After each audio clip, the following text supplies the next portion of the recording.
What do you do when your faith system no longer fits? Because sometimes you outgrow it. Sometimes you graduate, you ascend, you leave the old, itchy, worn-out way, and you begin to walk in the new. Sometimes you grow. Join the conversation with me, Tony Werfel, author, speaker, teaching pastor, as we help unwrap and rebuild a faith that no longer fits. We learn to walk into the new, messy journey called life. Hello everyone, welcome again to Faith Undone, where we seek to understand what it means to be human, how to navigate life after some of the traditions and things have changed.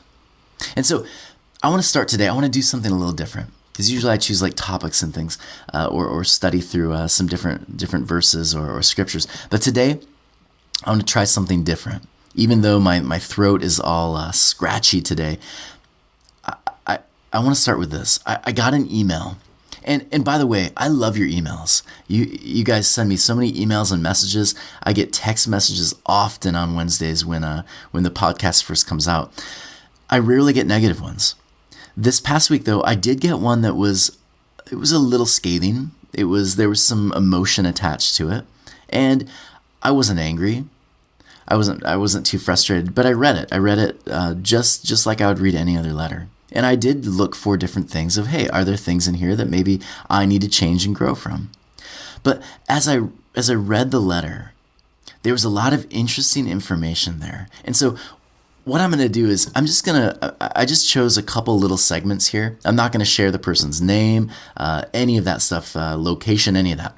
But I'm just going to choose a couple different phrasings that I noticed, a couple sentences here and there, because I think there was so much information there. And I have a feeling that some of these phrases and some of the words used to describe certain things, I think you, where you are, have probably heard these as well. And so I'll just start with this. The letter started with, Tony, it saddens me to see an individual with so much potential lose their way. And I wonder, how many of you have heard that too? You've questioned some things and now you're losing your way. People are praying for you, right? You get that. I think some of you have had that happen before. I know I've had it many times as I started to ask deeper questions about faith and scripture in general. And so I've heard this, and I've heard it mainly from organizations and brands, tribes. They often use this phrase when someone begins asking the uncomfortable question. But I want you to think about this for a moment. What if it's not losing their way? What if really it's more of a reference to the fear someone has when their way is called into question? Do you see it? It's not really about you losing your way. It's the fact that their way is called into question. You are losing their way. So when someone calls into question certain traditions, it is threatening. And we've talked about this. It actually causes a loss. So not just in the person who's asked the question or began to see the thing differently, it's actually caused a loss for the people who still firmly hold on to that idea or that tradition or belief that maybe doesn't fit you anymore. So when people begin finding their way and when finding their way potentially means they leave certain conventions, it sometimes means that the others are left. And for those people who are left, it's sometimes lonely and it's sometimes very confusing. And for many of them, they don't know what to do. They haven't picked up the tools to navigate through that loss yet. And so often they will demonize or they'll say certain condescending things like, we're so sorry that we've seen, it saddens me, we're praying for you. It's all they know. So we shouldn't be surprised when that is the response we get. He went on to say this, I've observed so many young adults go down the wrong path, and it's heartbreaking. I wonder, and again, I know some of you have heard this line, I wonder what could have been done to help you stay within the safety of God's true church. First of all, God's true church, that's a whole podcast in itself. But I want you to think about this for a moment. These two sentences are loaded with information. First off, notice the phrase young adult. What does that even mean? Who is a young adult? Who's a young adult? I rarely have been out outside of normal life, with just normal coworkers or whatever, and heard anyone refer to me as a young adult. I pay taxes. I have children. I'm married. I'm an adult. I'm not a young adult. What does that mean? So here's what I think happens. I don't see this phrase used in many circles except for churches. And I think there's information there. When I visit most churches today, and I would even argue even the IKEA churches, the large warehouse churches with like the hipster young pastor, goatee, tattoo, says, I've got a past, the fog machines, pallet walls, all that. Even those and the other 90% of the churches that are all over our map here in the United States, all of those churches are beginning to lose people, and they're getting older and older. They're graying, they're getting older, and they're singing the same songs, they're singing about the same things, that they're doing the same thing. And for most people I talk to, I've noticed this too, churches, they're dying. And I think one of the reasons they're dying is because the language they use is, first off, extremely de-empowering. Oh, you're a young adult, right? And it's very archaic. Young adults, an age anywhere from 18 to 35, this is the group leaving church in masses. And I would argue it's partly because this group, they're not given the keys to bring change. Because when you look at most of these churches and like the actual leadership from the top, these like general conferences, the big whatever, the large organization above the church, it still consists of these patriarchal good old boy clubs and these individuals who are desperately attempting to hold on to a past that really, if we're going to be honest, is pretty irrelevant to today. And speaking of today, the language used, the beast seminars, the subculture language of like saved and bumper stickers of fish and the messages of shame and guilt, all of this is extremely irrelevant when it's faced with actual conversations of values of this generation.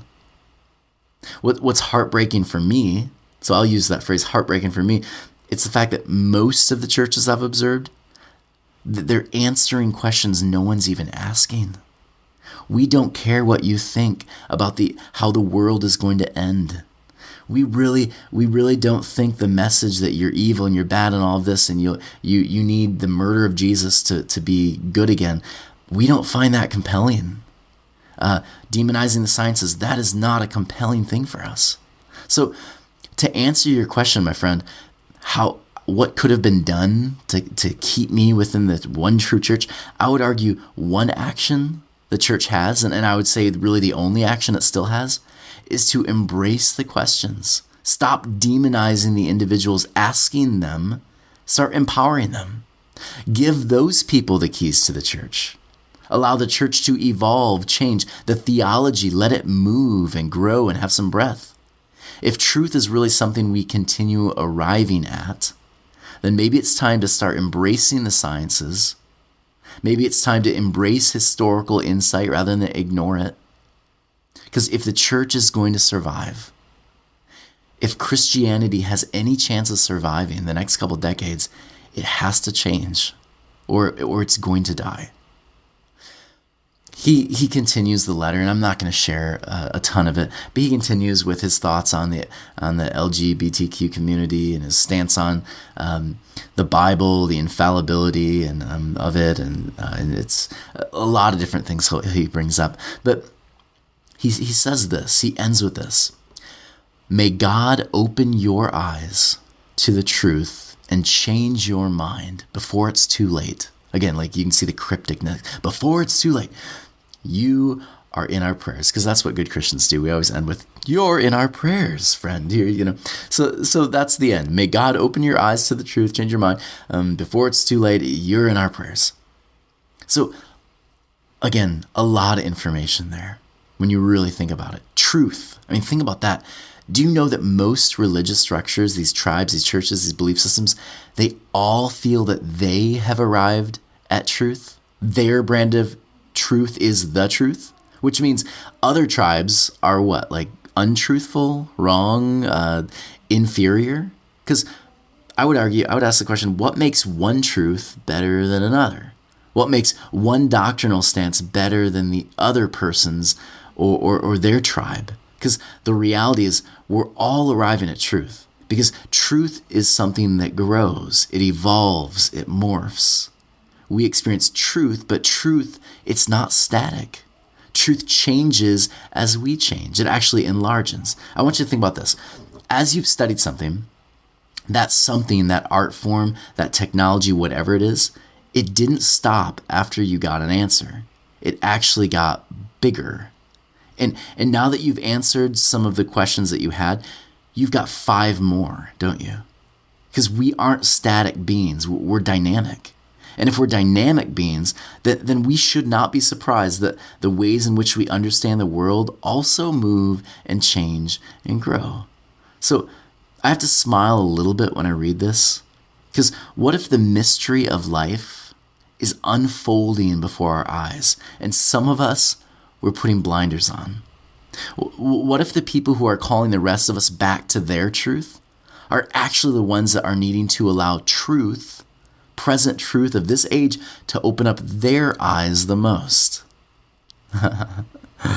Right? I've often heard pastors and other concerned members that they'll talk about postmodernism. That was a buzzword for a while. Postmodernism is evil, it's bad. And they would oftentimes say that those postmoderns, that they don't believe in absolute truth. And they'll talk about that over and over again. But what I've begun to understand is that they're not frustrated with this generation over truth. It's that they're frustrated that we aren't choosing a static truth. We're not choosing their truth. Because we believe, this new generation of people, this new understanding of the world, we believe in truth, of course. But the difference is we believe truth gets larger and bigger and more encompassing. It's dynamic, and it becomes bigger with each new generation. So think about this. What if community or church looked like this too?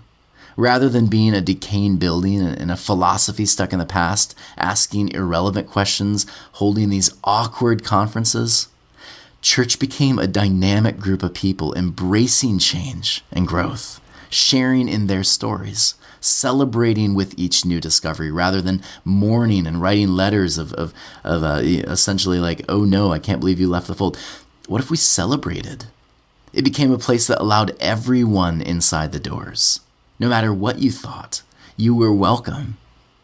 It was a place where conversation is valued over dynamic or static doctrines and clubhouse rules of who's in, who's out. I'm so tired of those things. What if church looked different? I can imagine that kind of community, a dynamic community of growth and change and movement. That kind of community, I think, could survive the next couple decades.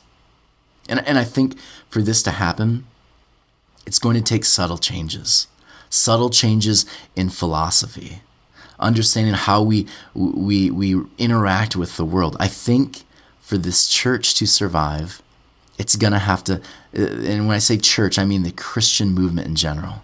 I think for it to survive, there has to be some subtle changes. And I've had many of you ask, like, how did you arrive at some of the places you're at? How did you arrive at understanding the scripture this way and the world this way and all of this? And I would say it was because I had to go through those subtle changes too, and I'm still moving through them. But I would argue that, let me share with you just some of the subtle changes I had. Because I think these are the same subtle changes that maybe you've had, that I also think that the church needs to have. So we talked about this a little bit last week. First off, how we view the Bible has to change. It has to change. It's got to mature. Again, there was this terrible song written in the early 2000s, and it was basic instructions before leaving Earth, the Bible, right? And that's how many people view it. The Bible is a bunch of instructions of how to get out of here and go up there to the cloudy sky, Candy Mountain. All about leaving, which essentially is an escapist philosophy. It's this whole movement of just not really being present in your own life and always looking forward but never being here. So what if we read the Bible instead as a book outlining a tribe of people's journey into wholeness. They're evolving. And we choose to follow in their example. We change, we grow, we move. And so rather than the Bible being basic instructions before leaving earth, I had to get to the place where I realized the Bible actually has within it a lot of beautiful instructions of how to be here. And yeah, there's some things that actually are pretty archaic that we have evolved and moved away from. But there are other things in there, elements of wisdom that we can take and move and grow from and can help us direct our lives to wholeness. I see that. But I think how we view the Bible has to change. Another thing I've noticed is, for me, I had to get to the place where I viewed the gospel differently. Because the gospel message, it was never about security.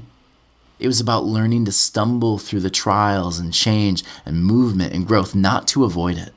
Again, there's this popular picture within Christian circles, and it's got this stick figure on this one side of a chasm, and on the other side there's like life or God, whatever the picture is that they decide to draw. Middle-aged white man with a long beard, flowing beard, whatever it is. And then there's this chasm. And so what they'll do is they'll show that, and then the next picture they'll show the cross. And so the cross becomes their gospel. And what the cross does for them is it allows them to walk this bridge over the chasm. But if you really study the teachings of Jesus, you'll understand that was not his gospel. But it's actually the gospel that I would argue 99% of the churches teach. Because for most of these churches, gospel, it's learning to avoid the pain. Learning to say, well, I have hope and I have the cross. I lean on the cross. But that doesn't mean anything. If we're going to be honest, it really doesn't mean anything. Jesus' message was we don't avoid the chasm. We, like Jesus on the cross, we face the darkness fully. And when you face the darkness, when you move through the chasm, that's when you get to the other side and you understand the deeper mystery. You experience life. One of my favorite writers, he wrote something pretty neat. And actually, one of my friends this week sent me, and I think maybe you're listening, so thank you. Thank you, my friend. She had this, she sent this quote, and I think it's so good. It fits perfectly with this. Listen to this. Security is so seductive, and insecurity is so frightening. But security is always false, and insecurity is always real. No religion can make anyone secure, though it, like drugs on which our society is so dependent, can give the illusion of security. True religion, and I would argue real spirituality, it enables us to grasp life with its radical insecurity and to live with courage. It does not aid us in the pretense that our insecurities have been taken away. Oh man, that's so beautiful. Oh, the gospel message. It was never about a drug we take in order to feel better. Never about an escapist mentality. It was about learning to move through the chasm together. And I think once Christianity, if Christianity chooses to embrace that, all of a sudden our questions and our discussions become far more relevant. And I think how we view Jesus, the Christ story, also changes when I understand that. Even the idea of the cross, like we've talked about before, the idea that Jesus came to die, to pay some arbitrary price in exchange for the idea that now I'm free because Jesus, the great masochist, has died in my place and God got the blood he needed. That whole idea, that atonement theory, as the scholars call it, that cannot survive. And I would say that needs to subtly change. And I would argue, rather than just throwing out the story altogether, you find the beauty in the cross. And here's the beauty, is that Jesus spoke this truth, spoke about learning to love your enemy. He did all of this. He did all of this knowing he would die on a cross. And yet he does it anyway. Which again, Jesus is the Old Testament. He's the suffering servant the nation of Israel felt it was called to be. One that chooses to turn the other cheek in conflict rather than escalate more violence. And maybe when we understand it that way, we can choose to participate in bringing life to the world by forgiving, showing mercy, loving when there's hate. I think that subtle change, if the Christian church chooses, that subtle change will also move it into a whole new kind of breathing. It'll become alive again. And lastly, the subtle change that took place for me was that often I would view myself as this evil sinner. And I've even had people tell me, well, we're all born evil. I mean, it says so. We're all evil. We're bad. We're born evil and decrepit. Look at children, they'll say. And I'll look at my own children, and I have to say, I think that's a ridiculous idea. What I see in children is not that they're born evil and they're purposely like throwing vases off just to like spite their parents. The whole like the Family Guy, Stewie. That's a cartoon. Like that's not actually what's going through your child's brain. We know this. What's going through their brain at these developmental points in time is that they're testing things. They're learning their boundaries. What happens when I touch the hot stove? Oh, my hand burns. Okay, not going to do that again. They're not doing it because they're inherently bad. No, they're doing it because they're testing, they're learning, they're growing, just like you and I do the rest of our lives. We just do it with a little more grace, and we're touching the hot things less and less, right? And so maybe we are not sinfully evil, bad people needing rescue. Maybe we are walking, living, breathing miracles, and we need some direction.